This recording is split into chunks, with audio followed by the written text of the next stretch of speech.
আসসালামু আলাইকুম রহমতুল্লাহ। বন্ধুরা, এই যে দেখেন, আজকে ওদেরকে এই প্রথম আর কি ওনারা আর কি দানাদার খাবার দেখতেছি, মোটামুটি ভালোভাবে খাইতেছে। প্রথম প্রথম দিছি ঠিক মতো খায় নাই, অনেক মানে খুব কম খাইছে আর কি। তো আমিও খাবার কমাই দিছি। বেশি দিন এই দেখা গেছে মোটামুটি আধা কেজি, এভাবে 500 গ্রামের মতো 600 গ্রামের মতো দিছি। তো যাই হোক, এখন দেখা যাইতেছে খানাটা একটু বাড়াই দিতে হবে ওদেরকে। এখানে আসলে মাছ আছে মোটামুটি 500-600 পিস হবে আর কি, সব মিলে, আর রুই মাছ আর হইলো তেলাপিয়া মাছ মিলে। এই জন্য আর কি খাবারটা আমি বেশি বাড়াতে চাইতেছি না, দেখি কি হয়। তারপরে দেখি আজকে যা দেখা যাইতেছে যে খাবার দিছি, খাবারগুলো মাশাআল্লাহ সব খায়া শেষ করতেছে। তো মনে হয় খাবারটা আগামী দিন থেকে একটু বাড়াই দিতে হবে। তো এই জন্য আর কি আপনাদেরকে ভিডিও দিলাম। আর একটা বিষয় হলো সেটা, এখন পর্যন্ত আলহামদুলিল্লাহ, এই যে দেখেন পানির বিষয়টা, এখন পর্যন্ত আলহামদুলিল্লাহ মোটামুটি নিরাপদ আছি। তো দেখা যাক কি হয় পরবর্তীতে, অবশ্যই আপনাদেরকে জানাবো। আর একটা বিষয় বন্ধুরা, আমি একটা ডিসিশন নিছি, সেটা জানি না আপনারা আসলে কিভাবে নেবেন। ডিসিশনটা হলো এরকম যে আমি চাইতেছি, দেখেন এখানে অনেকগুলো ঘাস হয়ে গেছে গা। তো আমাকে এলাকার মানুষ আর কি, যারা এদিকে তো নদীর পাড়ে মানুষ, এরা আবার মাছটার সম্বন্ধে বুঝে ভালো। তো ওনারা দুই একজনে সাজেস্ট করছে যে আপনি একটা কাজ করেন, এখানে কিছু পুঁটি মাছ আর হইলো কিছু এই মানে সরপুঁটি আর হইলো কিছু গ্লাস কাপ ছেড়ে দেন। তো ওরা নাকি ঘাসগুলো খেয়ে সাফ করে ফেলবে।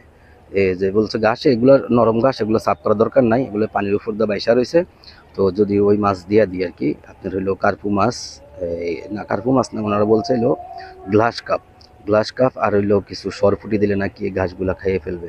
তো দেখি, যদি চিন্তা ভাবনা করে দেখি, যদি হয় তাহলে হয়তো 1 কেজির মতো আর কি, একটু বড় সাইজ দেখে কিছু সরপুঁটি আর হইলো গিয়া কার্পু মাছ মিলে দেওয়ার জন্য আর কি মোটামুটি একটা মন স্থির করছি।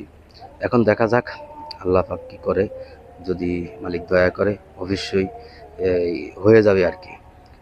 তো আপনাদেরও কোনো সাজেস্ট থাকলে, আমি এখনও সারি নাই, আমি ডিসিশন নিছি যেহেতু সবাই বলছে যে গাছগুলো নাকি ওরা খেয়ে ফেলবে, ওদের নাকি অত বেশি খাবার দিতে হয় না, তাই আর কি। তো দেখা যাক কি হয়।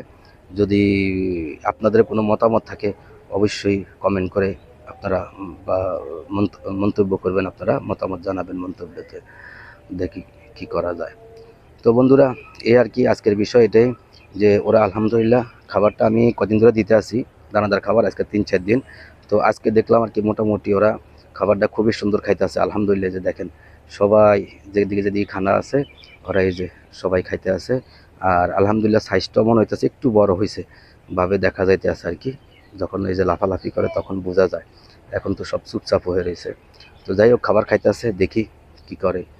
তো বন্ধুরা, আর কি বলবো, আমি আসলে যে কাজটা করতেছি, যদি আপনাদের ভালো লাগে অবশ্যই লাইক কমেন্ট করে শেয়ার করে সাবস্ক্রাইব করে আমাকে উৎসাহিত করবেন। আর আপনাদেরকে বলি, অবশ্যই আপনারা যেখানে পারবেন সেখানেই আপনারা চেষ্টা করবেন খাদ্য উৎপাদনের জন্য। বিশেষ করে এই যে আমি এখানে শাকসবজি করি, পাশাপাশি দেখা গেছে কিছু এই যে মাছ ছাড়লাম। এখন দেখা যাক আলহামদুলিল্লাহ রেজাল্ট কি আসে। যাই হোক, আমার কাছে খাবার তো হবে, এখানে কিছু পরিশ্রম, হয়তো কিছু টাকা পয়সা খরচ হইতেছে, কিন্তু এটারও তো একটা রেজাল্ট অবশ্যই আল্লাহ মালিক দিবে। আল্লাহ কখনো খালি হাতে ফিরায় না, আমাদেরকে ফিরাবে না ইনশাল্লাহ। যদি আমি মেহনত করি, অবশ্যই তার কাছে যদি কোনো ভুলভ্রান্তি আমার না থাকে, অবশ্যই সে আমাকে একটা ভালো রেজাল্ট দিবে। তো বন্ধুরা, আপনারাও যে যেখানে পারেন সেখানে গাছ লাগাইবেন, বিশেষ করে শাক গাছ, সবজি গাছ, ফুল গাছ, ফল গাছ, যে কোনো ধরনের গাছগাছালি আপনারা লাগাইবেন। এতে করে আমাদের পরিবেশের ভারসাম্য রক্ষা করবে, পাশাপাশি আমাদের খাদ্যের চাহিদা মিটবে।